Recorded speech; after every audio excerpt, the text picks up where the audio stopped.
শুভ সকাল বন্ধুরা, সবাই কেমন আছো? আজ সকালে ব্রেকফাস্টে আমি এখানে বানিয়ে নিয়েছি পোলাও, সাথে করেছি আমি কাবুলি ছোলা আর মটর দিয়ে ঘুগনি।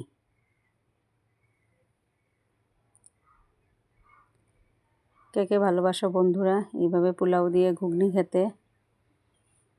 আমার তো অনেক ভালো লাগে, তাই মধ্যে মধ্যে আমি এটা বানিয়ে থাকি সবসময়। সাথে দিয়ে দিয়েছি আমি কুচনো পেঁয়াজ। পেঁয়াজ ছাড়া তো এই খাবারটা ভালো লাগবে না। সাথে আমি নিয়ে নিয়েছি একটা সেদ্ধ ডিম।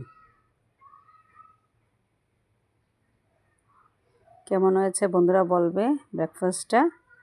ভালো লাগলে একটা লাইক কমেন্ট শেয়ার করে দেবে বন্ধুরা, আর সবসময় আমার পাশেও থাকবে।